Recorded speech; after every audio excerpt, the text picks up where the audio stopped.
Lovely viewers, welcome back once again to TRK Multimedia. This is TRK Discoveries. This month, I've told you that we've discovered a new author of a book titled The Meditation of a Christian Saint.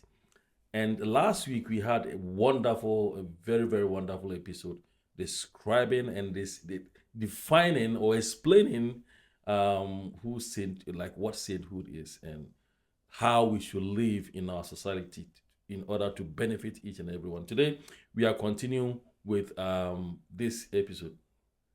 Mr. Ajman, welcome. Thank you. Thank you for Yeah, having me. honestly, I really appreciate your response to my calling. Your responses have been very positive. I appreciate it. God Thank bless you. you for that. All right. We touched on last week. We touched on a very important topic.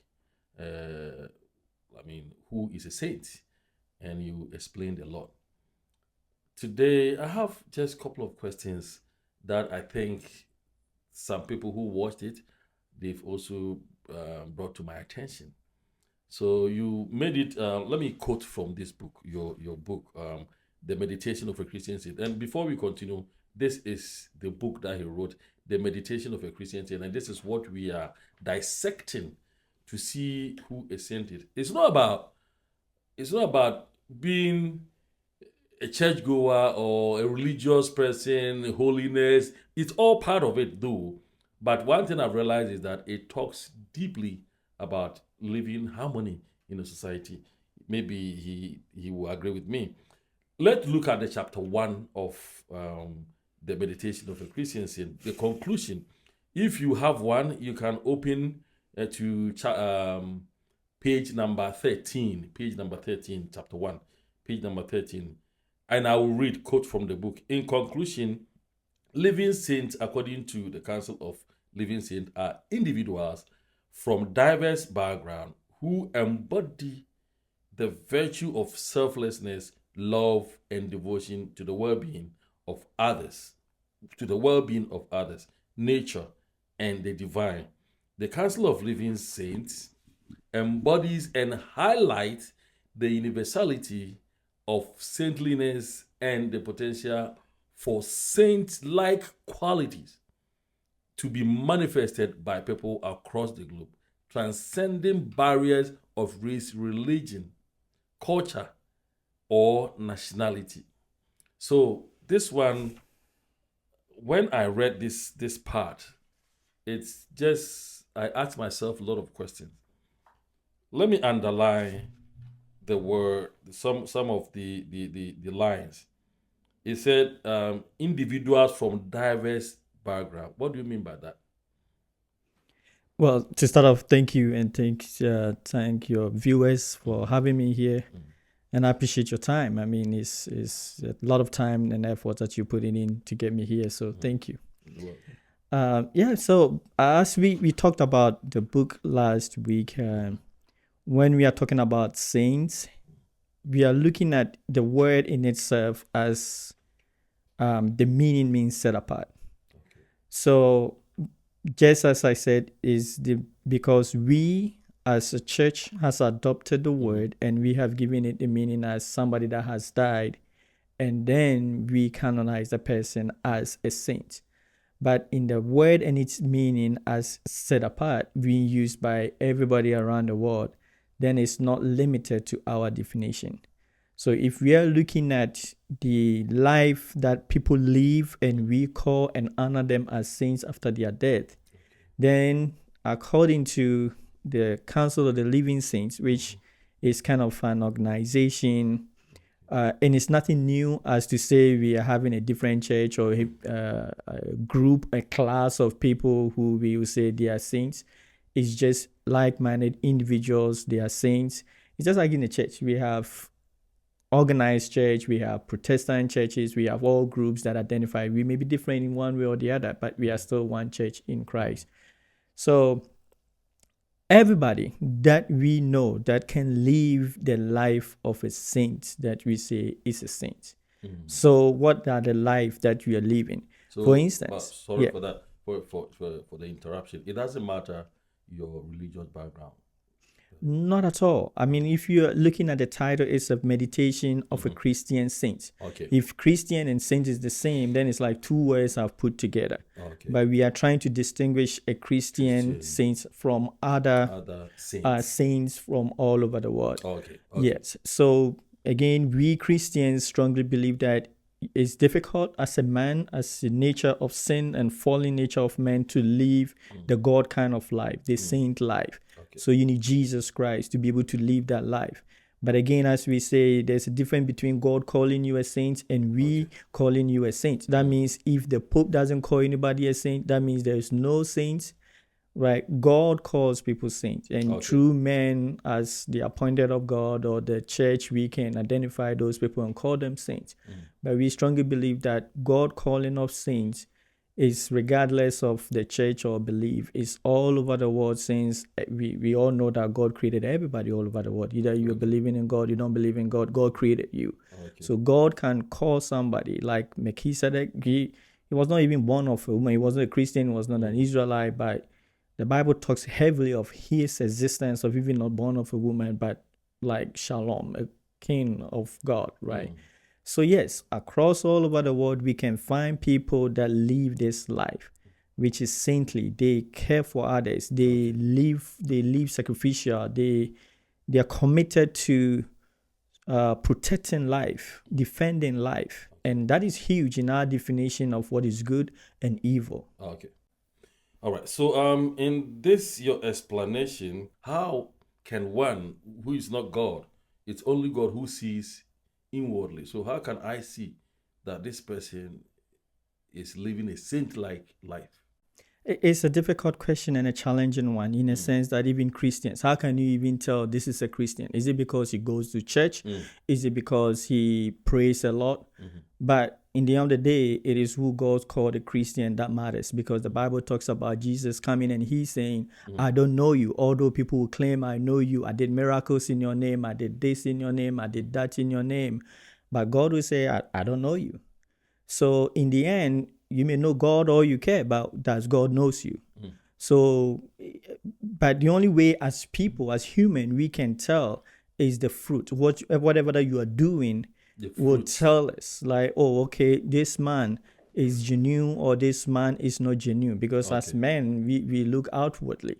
But there are men with discernment that are able to tell that, oh, beyond the outward, we know the heart of this man is after God, right? So it's a challenge for individuals to point out that, hey, this is a saint, this is not a saint. But it is a path, is growth, is an identity that it doesn't come easy. That's why Christians believe strongly you need to accept Jesus, because we know it's not easy for you to live in this world when the first law is to survive. So it takes a lot of strength and effort. It takes God himself touching a man for him to be able to live that life. And as to God being the God presence within the person to do that, or God as to God being the God as outside of man that we all worship and call out unto, doing that, at the end of the day, is God that has enabled you to be able to do. Because we see these things not just as man thing, but God thing. These lifestyles that we are calling people to, it's not easy for you to live in this current system that we do have. We have people who have very diabolic heart, but yet their works, everybody think that they are angels. So I have this question: does sainthood or saintliness, does it influence the laws and the systems? For us to, and that's a good question, because in the first place, the church as we know right now, most countries are set as NGOs. That means they are controlled in one way or the other by the government or the ruling power of their land. In that sense, they are kind of interplay in the affairs of life, and then the society is diminished in a way, in a sense that it makes them stay away from politics or things that are happening within the country. But that to say, if we fail as a church, or we fail as saints to be part of the system, then it's as a result, what do we get? We know there are countries where we got authoritarianism, there are countries we got dictators, and we are talking about government systems. So the way it started, years ago, before the 1700s and 1800s, it was more like monarchies. It was more like emperor. So rulership of people was dependent on kings, queens, and royal families or dynasty. It was more like people are divinely appointed to rule over men. And after the 1700s and 1800s, there were that movement, revolution, for us to have this independence or rights as the peasants or the people to be able to also have a say in their rulership and governance. So we adopted the political structure we have right now. But that is to say that we are the people in the country. And that's why the church sometimes makes it feel like we are not part of the people on the world. We are kind of very separate. We don't want trouble. We go in heaven. You people do. We don't really mind whoever becomes the leader. We just want to go to heaven. But like we talk about rapture, ever since Jesus ascended, we've all been looking forward to him to come down. And years, people come and go. So if we leave the affairs in the hands of, quote unquote, or to say non-believers and people who are subscribed to life that are in the book, we talk about devils. So we say that the battle between Satan is God. It's God to fight Satan. The battle between angels is angels to fight demons. It's angels and demons. But when it comes to devils, it's saints and devils. And devils are not the spirit being Satan as the Bible talk about, but the devils are individuals, creatures, or situations, circumstances, institutions that goes against life. Again, the benchmark is of good and evil is that goes against life, and life is God. Thank you so much for answering this question vividly. You talked about the government, the government, non-believers ruling the country, or like be part of the government. If you are aware that recent so-called believers who some have these big titles, bishops and prophets and all kinds of titles, the characteristics that they portray in churches, I will not say all of them, but some of them, the characteristics, fake prophecies, all kinds of things, that they sell in churches, especially in Africa. How can people like this be involved in the government? That is true.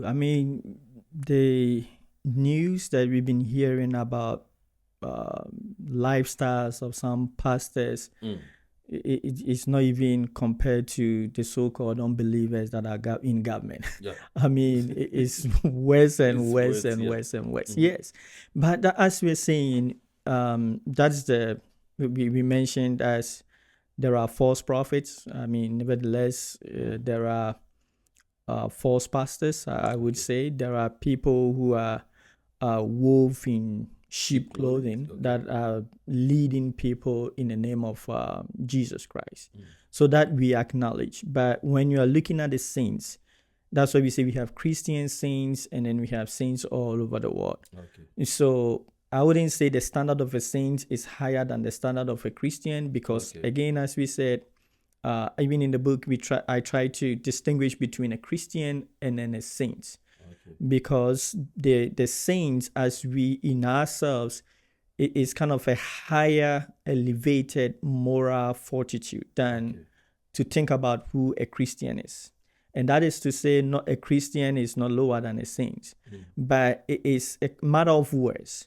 Because the people who we call Christians, Jesus did not call his people Christians. It wasn't a word Jesus ever used, or the apostles used. It was used by people pointing at the followers of Jesus and rather gave them the word Christian. Christian.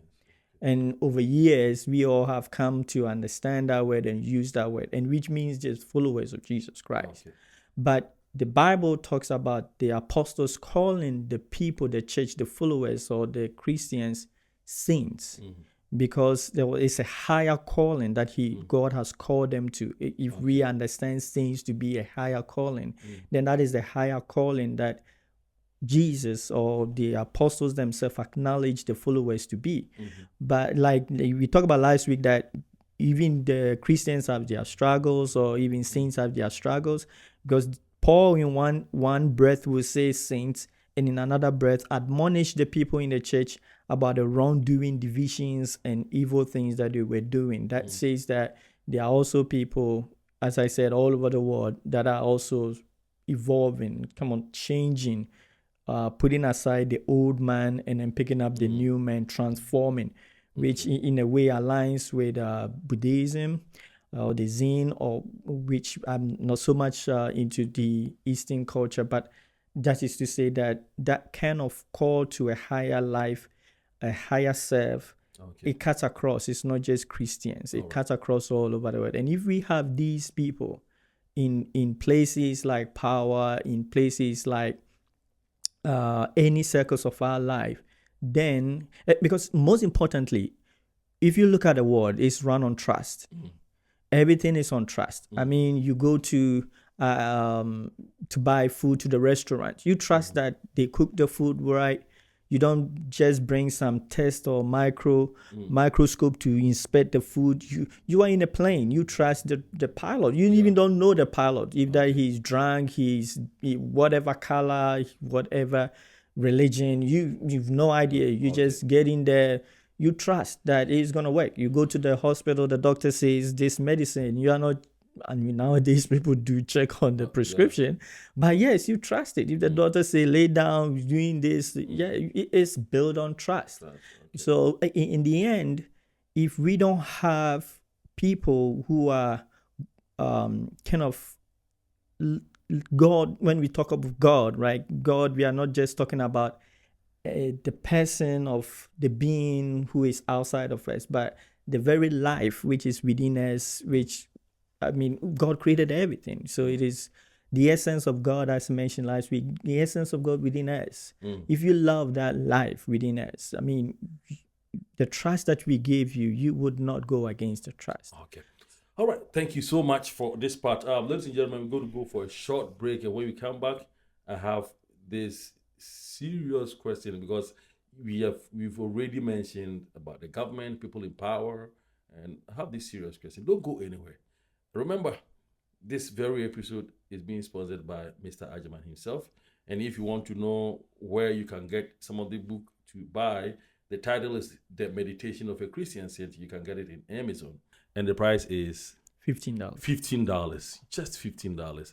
You know, it has a lot of ideas and things that will build you spiritually and physically. Don't go anywhere. We will be back shortly after this break.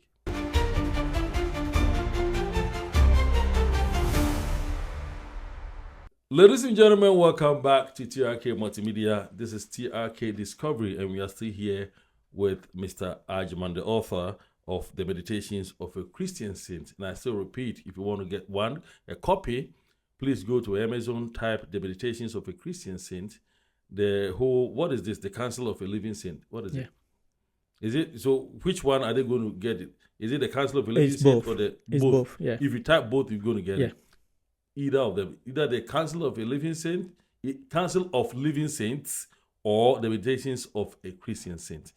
Mr. Agyemang, honestly, as you were saying today, you know, I picked a lady. She is a lecturer, mathematics lecturer at this university. I don't know the name, in Alamo, downtown. And her name is Nell, Nell. She's a very beautiful, you know, matured woman. And we were talking, and she made a lot of revelation concerning living rightful and helping others, and you know, kind of the money that you have doesn't belong to only you. I mean, all you think about is what you eat, what you wear, where you can sleep. If you see someone, going hungry, you have to help. And she revealed a lot of people that she's been helping, even those people that doesn't even know that she's the one behind it. Can we call such a person a saint? If we are looking as human beings calling somebody a saint, then we are looking at the fruits, the things that we can see. Obviously, we can see, we can assess and call a saint. And I believe the church has a process that they do to call somebody a saint. Okay. But we also look at God calling us as saints. So at the end of the day, that will be beyond the physical things that we can see as human beings to say that this is a saint. But you can say that that is sacrificial work that she's doing, trying to living beyond that. We may not know the motives behind it, as I say, that because some people do that. Oh, so the motive behind what you do also count, right? And that is the internalizing of things. If God is looking at what to call somebody a saint, but for we as human beings, it's just what we see. It's more like a Christian. If we can call you a Christian, you might be in our church. You might be baptized. You must be this. You must be that. We can tell. Oh, he's a member of this church, so he's a Christian. He loves people. You can see Christ-like in the person. These are all human beings, and we are limited as to the things we can see about a man, because we know devils. They are master of trickery and mischief and deception. So if we are just looking at that alone, then on the human side, as I say, human beings are limited. So it takes kind of a discernment, extra development for individuals to really say that, oh, this person is a saint. But on a basic level, from what we can see, the fruits that you are bearing can also tell that you're a saint. Okay. So my question before we went for a break, I said we're going to have a very good question since you've touched on government and authorities and structures and stuff. So the question is, how do a saint remain spiritually pure whilst living in this corrupt society, or be part of the corrupt, what we call institutions? Yes, I mean, if you're talking about corrupt as to developing countries, then even developed countries, we still have the issue of corruption. And the institutions, as we know, are built by men, and it is prone to being used as a tool of evil or things that will harm other people and all that. So yes, the system can be corrupt. The government's system can be corrupt, and most likely in most developing countries, we can say they are corrupt. But it's people. And we are talking about people living beyond the natural instincts or the carnal mindset as to living for themselves. So yes, we can have people over there. It can be very challenging. It can be very dangerous to live a life. You can be alone. As I acknowledge, if you are somebody, say you are a judge, you are a lawyer, you are a doctor, and there's that pressure on you to do things which are contrary to a saint life, or which is righteous, which is good, which is kind, which is loving, which is standing on the side of right. And one will say, what is right? Right? We're looking at, from Christian background, we're looking at the Bible morals, which is Jesus, as Jesus taught us, or as the Bible teaches us to live this life. It can be very challenging in a corrupt system.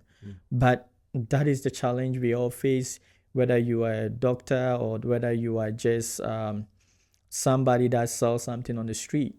We are all called, we have that within us as human beings to rise up beyond our challenges, rise up beyond living for ourselves onto the bigger. And that is very important, because when you are in the position of power, it's a privilege, is a very great place to be, because we understand, we call primary kind of thinking, and then secondary thinking. We talk about people that have the power to influence thousands of people's life. I mean, the laws they make, the things that they are doing touches generations to come. I mean, things that they do. So if we don't have somebody that is living for people, and yeah, I mean, why are we calling them to follow the saint's life or Christian life? Well, they will follow something, and then one will say, okay, this is democratic, so there are Muslims, there are Christians, that's why saint life cuts across all religion. You don't have to be just a Christian to live a saint life, to live unto others. Okay. Because the very instinct, as soon as you get elected, is to look for yourself. You look at how much investment you put in there.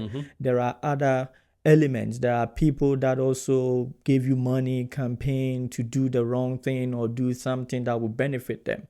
But here you are making the tough decision that no, I'm here for the people. I live, the position I have is to serve the people, and I'm going to do right by the people, not by just myself. Good and evil. Which one influences each other, like each other easily? Well, that's a good question, because at the end of the day, in the book, I talk about the people on the good side and then the people on the evil side debating, and each one debating their side is good, because from their mindset, what you're doing, they think is good. Okay. Right? And then from the Christian side, we are like, hey, no, come this way, take this road, just take the narrow road. And they're like, no, ours is good. So yeah, that's a good question. But as much as we can tell that even you are looking at the whole world, you are looking at the cosmic universe, you are looking at everything, it's life that we are protecting. And that's why it says the golden rule, do unto others what you want others to do unto you, because it's life for life.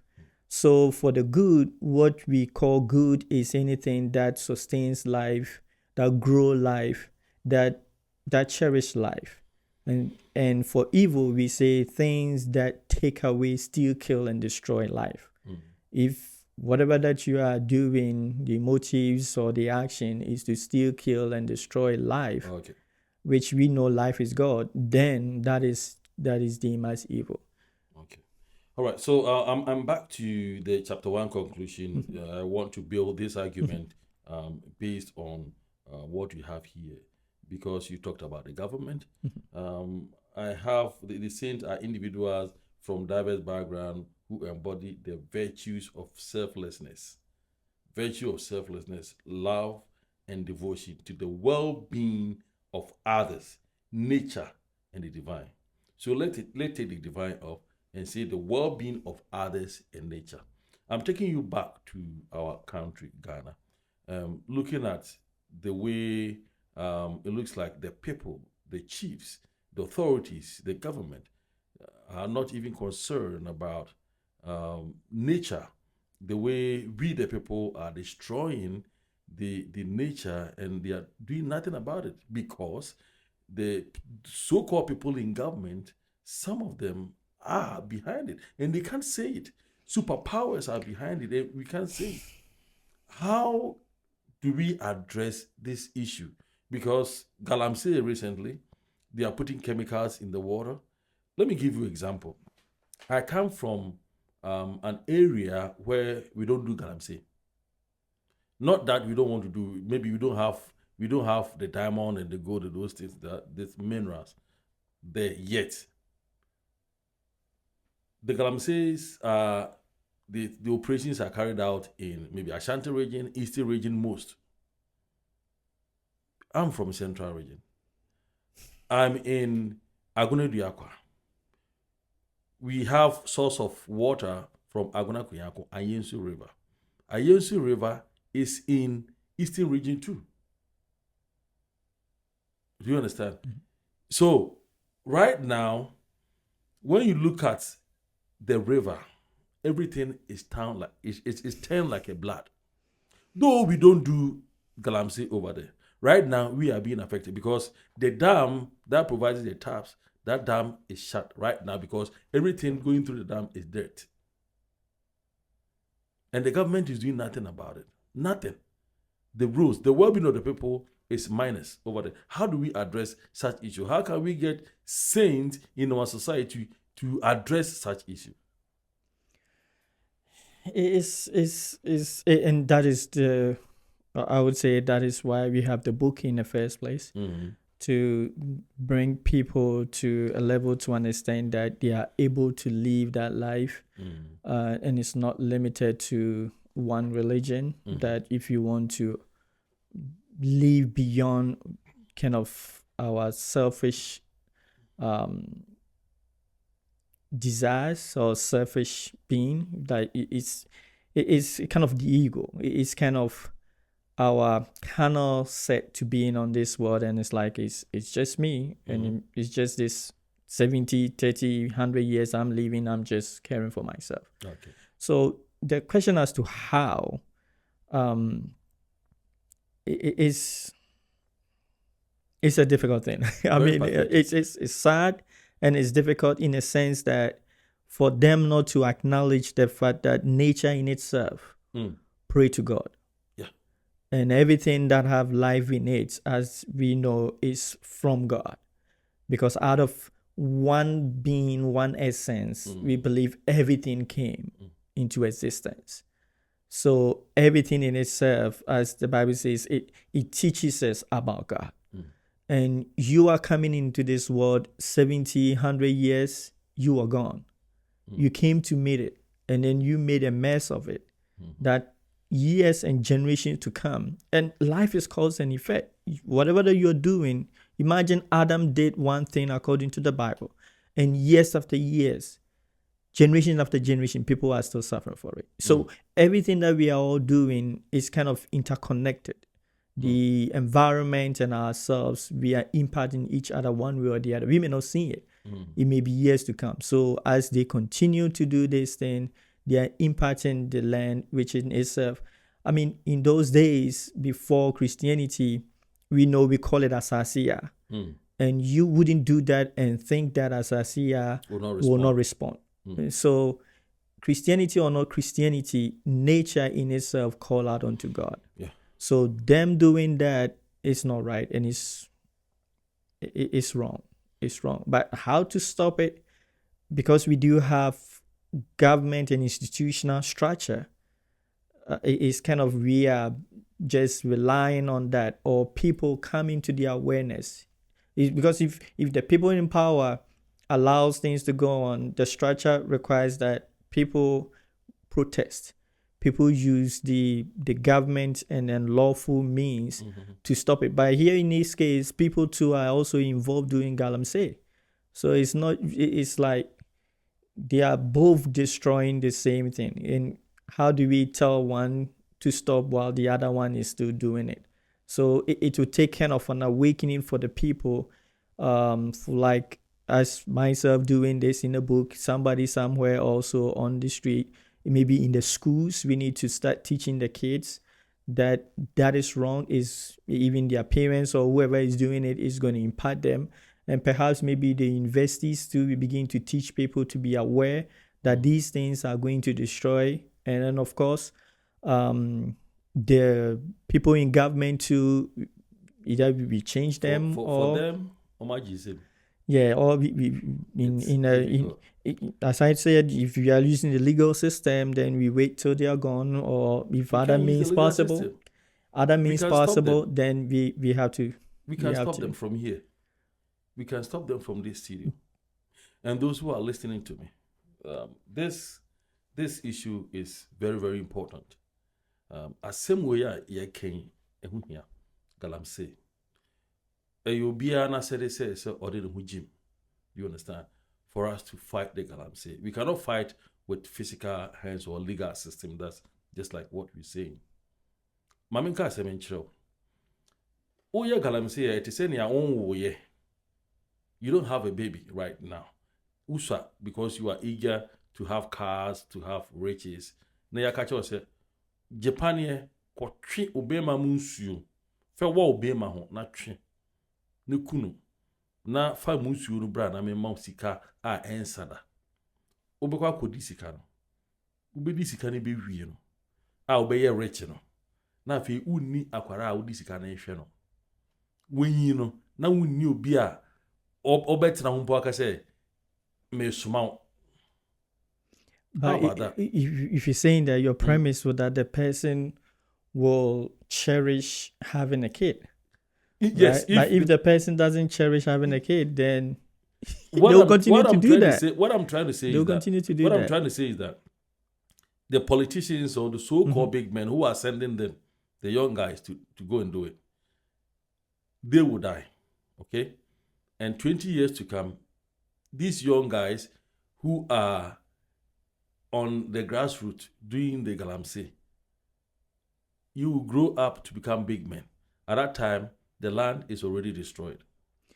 See, there's one thing about life, right? We call it a state of mind, a community state of mind, right? It's a lock mind. Okay. Everybody, the state at which your mind is operating is kind of your total reality is a lock mind.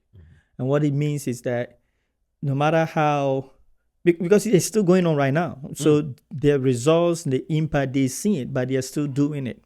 So there's that kind of lock mind as to either they are blind to the results, or they are blind to this whole thing. That is why I'm saying it's a huge challenge. That's why I'm saying we can stop it from here. These are my reasons that we can educate the youth through this medium. The YouTubers, all the vloggers, we can educate them. Share Edona Idigo Assassin. I was talking with one Chinese, and I made complaint. He said, "Made time be a miss, I said, every every no say, and yet Bibia a ye drew no more ye galamsey no. Meanwhile, baby, I miss Diana, ye galamsey. I said, yes, at 10 years fast, I said, I see now. Into your honor, there came out in Bejina baby so. Near came out in Bejina, as they say. It's a cafona dream, they say. Oh, Obanu Musu, if you are brute, Obanu Musia, or my refining. No. Na niona would be jare. Obokwa ko to the same bottle now dey jare. So, metu ebura obufi. But edro na ko ebura na say. Remember, said the largest organ in the body is what? Your skin. So what I say, largest organ, wo nipa duana, was skin. Into the opa kotonia obenum wa abrochire ofi Afghanistan. Efi Israel. Untumi nkotonia wo be dware enfi Israel. Yeah, I know the obekan is out, but yes, on the air course, ain't you know? Air course sika ni ti no infra. No tisa no say penyino ya kwara. Obu ohon ma, no na ye kan say we devil no. Remember what no so, but young kwajen krato na embassy ya. Ebusiafo, and kubibia, don't go anywhere. Just like I told you the first one, please don't forget to order this book, The Meditations of a Christian Saint, from Amazon. Now, just $15 to support our brother. He has just put in a lot of ideas into it. So we'll be going for a short break. When we come back, we continue. Don't go anywhere.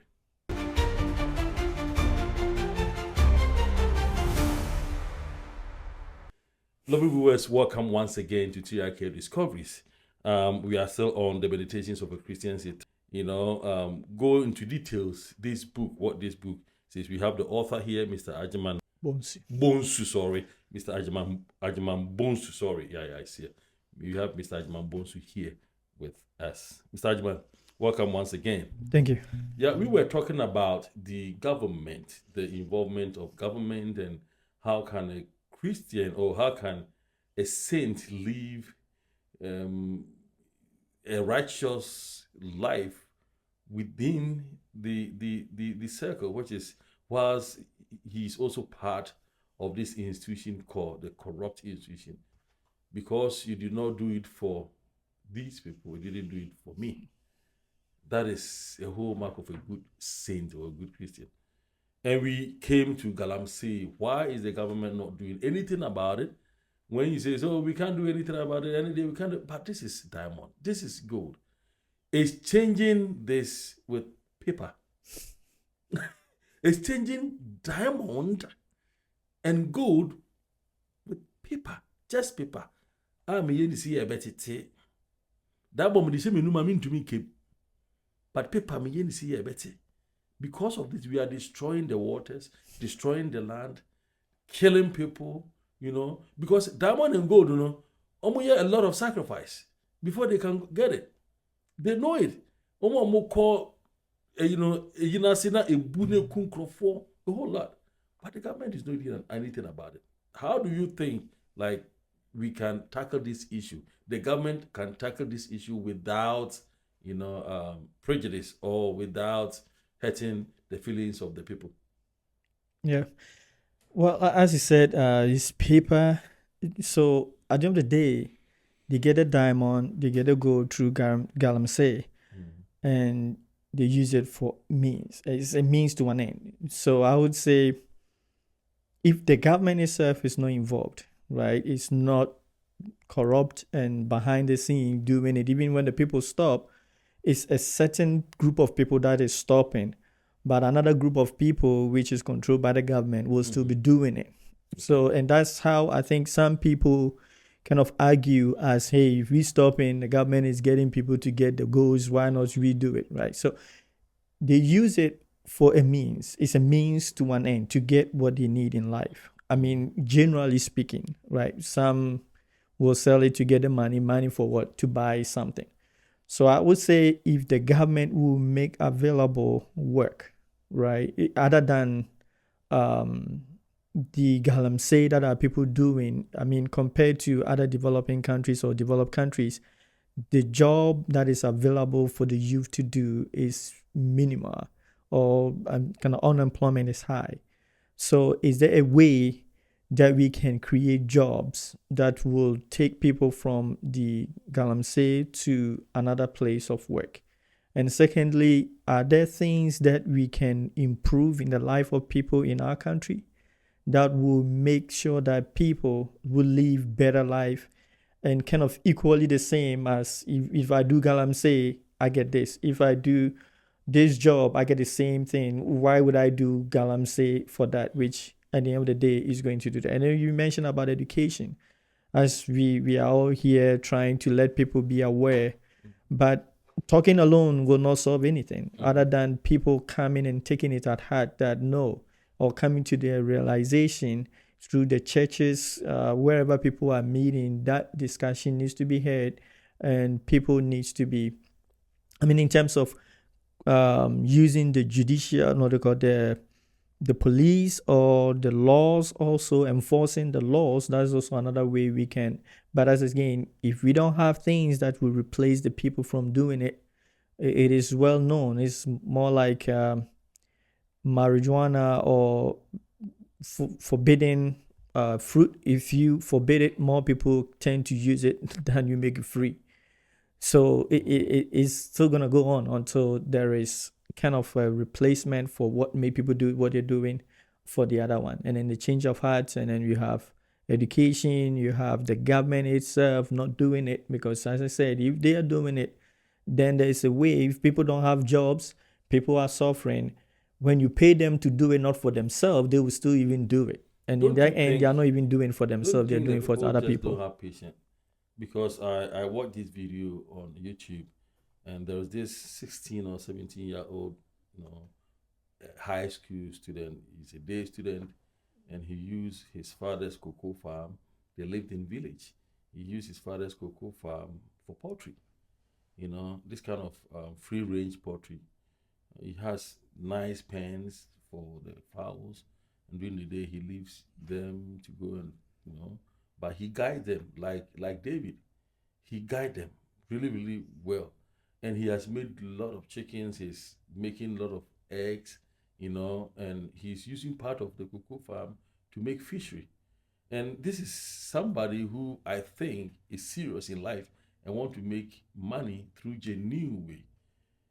But if we have other people who say no, and I've seen other videos, people feel so proud and they are so happy. They are cutting down cocoa tree that has cocoa pod on it, and say that, hey, you too, you're pacing. Yeah, I seen the video. Too. Yeah, like they are so proud. They say, hey, only dead.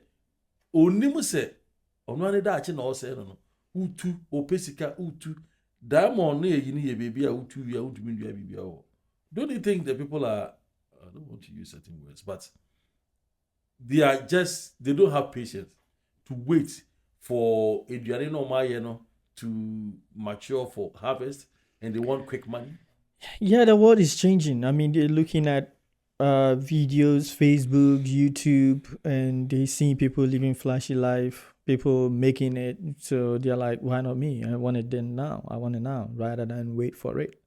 So it's a mindset that a person has had. Like the mind is locked on doing that. So one, either there's a change of heart, change of mind, or we can use, because sometimes I say like there are two ways that you can get people to do what's right. One, either they have love in their hearts to do what is right, that's the motivation towards good.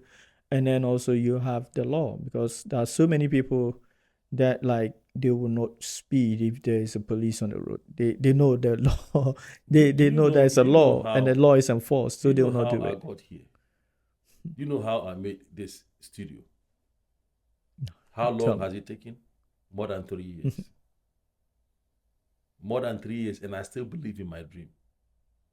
The dream that when I close my eyes, what I see and what I imagine and where I want to go.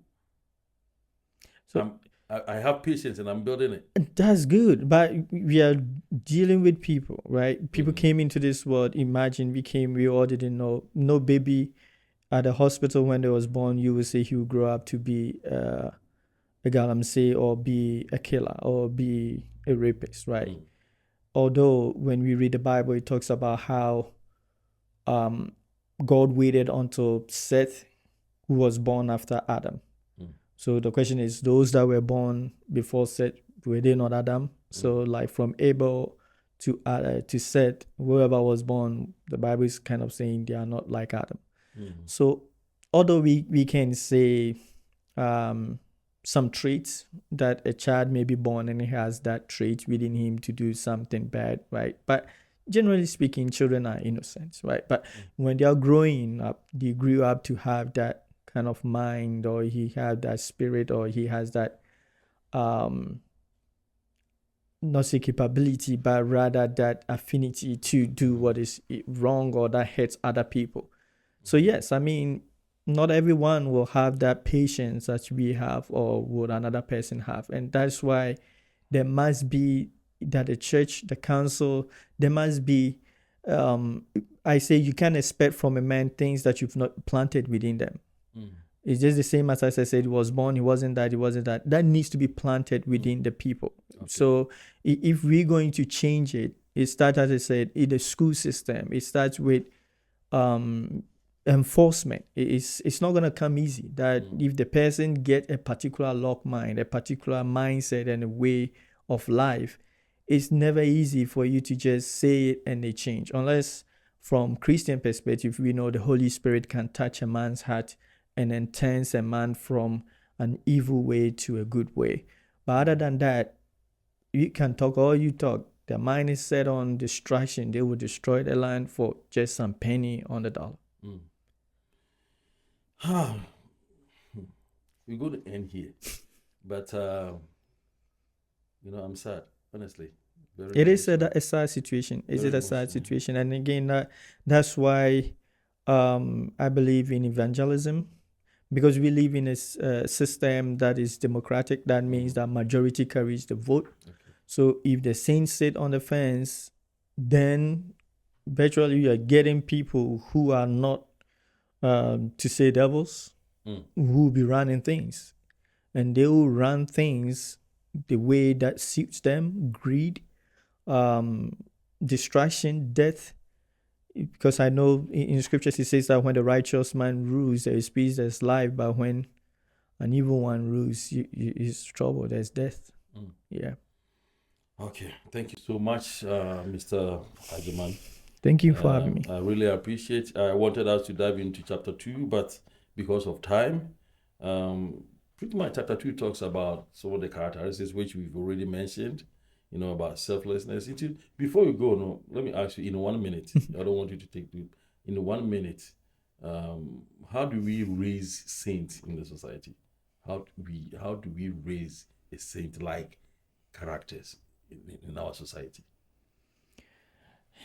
in the current society where it's different kind of religion, different mindsets, different everything, it all start with from a Christian perspective more, because he says how would they know unless somebody tells them about the good news. So Okay. we Christians have to present it to others, the way of life. That is what it used to be called. Like before we were called Christians, we were called the people of the way.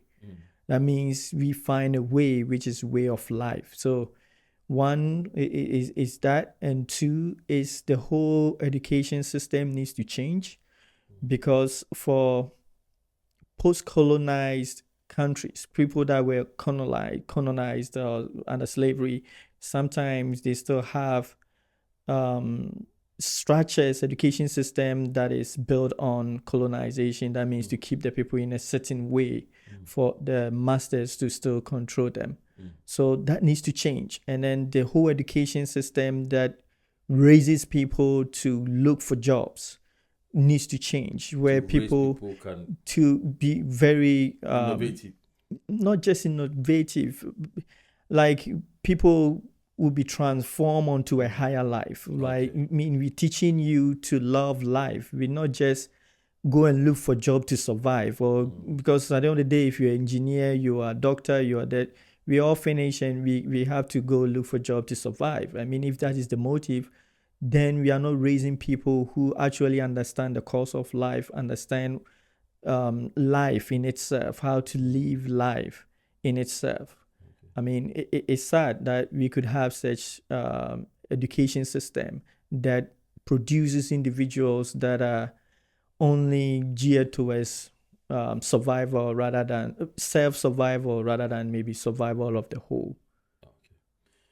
All right, Mr. Ajimangwedu, thank you so much for your time, and I really appreciate it. Thank you too for watching this, and I believe you go and look for this very book, The Meditations of a Christian Saint. It's very, very in-depth of knowledge. You know, honestly, it's a mankind book when I mean him saying Then we mean when we get to meditations, yes, you go to the Amazon. You go to Amazon, it's $15. Just type Meditations of Christian Saint or the Council of a Living Saint. You will get one to buy. Until we meet another time, please enjoy the rest of your time and try to live a Christ-like or saint-like life. God bless you. Bye-bye.